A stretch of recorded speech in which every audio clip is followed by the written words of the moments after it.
Quando a gente fala de Império Árabe, a gente precisa lembrar que estamos falando de muçulmanos. E falar dos muçulmanos significa falar de um povo que surgiu, né? Aqui numa região que hoje e já era, na verdade, naquela época, evidentemente, um deserto muito grande, né? Ali o que a gente chama hoje de Arábia Saudita está aqui, né? Iêmen, né? Aqui embaixo, né? Então, essencialmente, é essa região aqui. Aí, tá? Aí, esse povo é o povo que a gente chama árabe. Então, quem é árabe? Árabe é todo mundo que nasceu aqui, nessa parte. É uma questão étnica.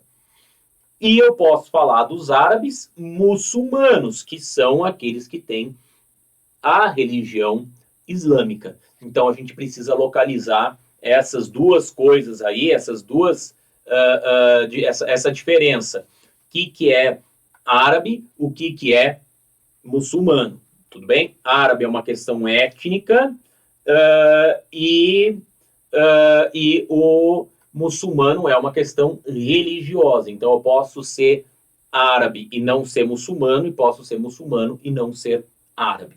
Tudo bem? Tranquilo? Então vamos lá. Como que é isso?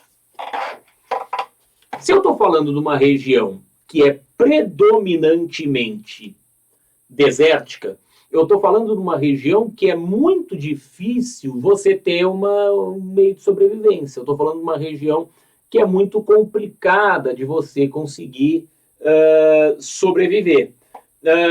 Agora, o que precisa ficar claro? É tão difícil que eu não tenho, por exemplo, a condição de unificar todo mundo. Porque quanto maior o meu povo unificado, mais difícil de eu alimentar. Então eu tenho essa restrição. Então a gente já vai viver em diversas tribos separadas, a gente já vai viver em diversos grupos separados. Tudo bem? Tá? Esses grupos separados, a gente fala de mais ou menos aí umas 300 tribos, uns 300 caras, né? 300 tribos. E essas 300 tribos normalmente não se gostam. Por que não se gostam? Porque elas têm um sentimento chamado vendetta. O que significa a vendetta? Vendetta é o sentimento, né, é um direito que eu tenho de me vingar. Porra, como assim o direito de me vingar? De me vingar, eu posso me vingar de você, eu posso fazer o que eu quiser com você se você me ofender. Se você me ofender, eu posso te ofender de volta. Isso que é uma vendetta. E aí, como que eu unifico um ambiente, né? Se eu tenho esse monte de vendetas, se eu tenho esse monte de disputas. Então, as vendetas fazem um mal danado para essa região na Arábia, né? Essa região que a gente chama de Arábia, porque eu não consigo fazer a unificação política de um bando de gente que se odeia. Porque em última instância, a gente vai brigar, a gente vai se matar, a gente vai ter muita dificuldade para resolver essas vendetas. Então, nesse ambiente que a gente tem, um ambiente absolutamente cheio de contendas, de disputas, eu tenho beduínos e tenho tribos urbanas. Esses beduínos e essas tribos urbanas estão o tempo todo em confronto entre si, né, habitantes das diferentes cidades, os beduínos entre eles. Mas qual que é a diferença entre beduíno e tribos urbanas? Os beduínos são aqueles caras que se especializaram em atravessar o deserto. Sabe aquela coisa de filme que você vê? Aquela caravana de camelos, os caras atravessando o deserto com mercadoria e tal. Isso aí é o beduíno. A tribo urbana ela está estabelecida numa cidade, né? Então, beduínos e tribos urbanas.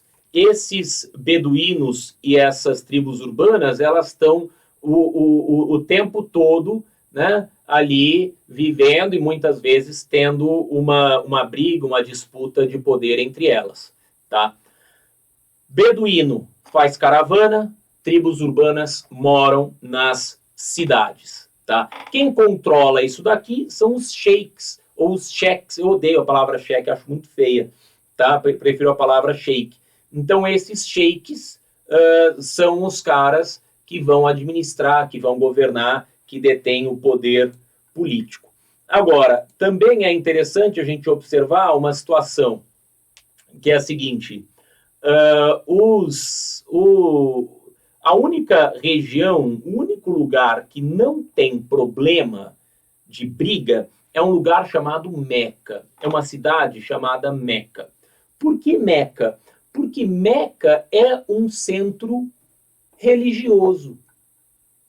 Então, sabe quando você brinca de pega-pega?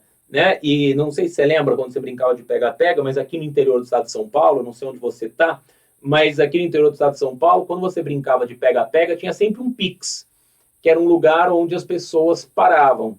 Né? Esse Pix, né, ou seja, um lugar onde você não podia ser pego. Esse Pix era interessante porque todo mundo pegava todo mundo, você punha a mão ali numa árvore, num arbusto, num poste, não sei onde você está brincando, e ali você não podia ser pego. Meca é mais ou menos isso. O pau come por todos os lados, mas você chegou em Meca, ninguém toca em você. Num certo raio de Meca, numa certa distância de Meca, ninguém mais toca em você, ninguém mais pode te atacar, ninguém mais pode te violentar. Então, beduínos, tribos urbanas e estão brigando, beduínos entre si, as tribos urbanas muitas vezes entre si, cidade contra cidade, mas a região de Meca não pode ter briga, a região de Meca não pode ter disputa. Tá? O que nós temos em Meca? Em Meca nós temos um santuário, né, que é uma Kaaba. O que é a Kaaba? É um santuário religioso, é um lugar onde se guardam as estátuas. Né? Quais estátuas? As estátuas dos mais de 200 deuses que os árabes cultuavam. Então eu tenho mais de 200 deuses. Os árabes, portanto, eram politeístas antes do advento, antes da chegada da palavra de Maomé. Então, eles são politeístas, cultuavam esses diferentes deuses em uma religião externalizada, exteriorizada, não internalizada. O que eu quero dizer com religião externalizada e não interiorizada?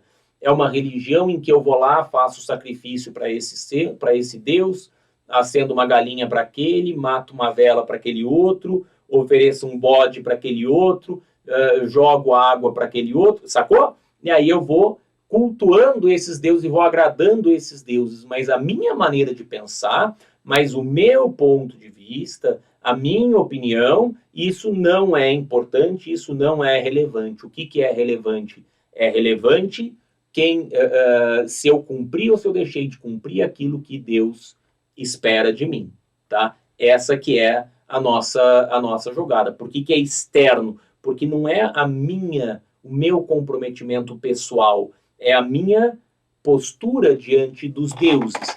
É isso que é relevante. Não é como o cristianismo, que a gente é uma religião que a gente tem mais próximo da gente, em que eu preciso acreditar, que é a minha fé, que eu preciso confessar, que eu preciso ter uma questão interna com Deus. Não, aqui nessa religião politeísta é tudo externo, é a vela, é o incenso, é o cordeiro, é o sapo, é a rã, é a galinha, tá? É isso que significa a gente falar de religiosidade, tá? Externa, tudo bem? Então, é isso aqui.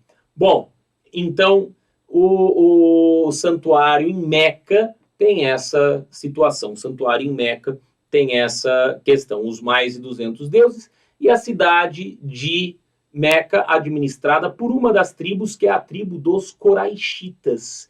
E o que quer dizer tribo dos Coraixitas? Tribo dos Coraixitas porque os coraixitas, a tribo, administra essa cidade. Por que é importante destacar isso? Porque aqui, né, a cidade, a Pedra Negra, né, e aqui o lugar onde eles cultuam, aqui o lugar onde eles né, tinham as estátuas deles, né? É importante a gente saber porque um cara chamado Maomé, que é justamente da tribo dos coraixitas, este cara chamado Maomé vai ser um cara que vai levar a palavra de Deus. Só que quando eu digo que o Maomé leva a palavra de Deus, eu estou dizendo que o Maomé leva a palavra de Deus sem ser um dos líderes da cidade. Ele é da tribo dos coraixitas, mas ele é um líder, ele é um membro da tribo dos coraixitas do ramo pobre dos coraixitas, não do ramo mais rico dos coraixitas.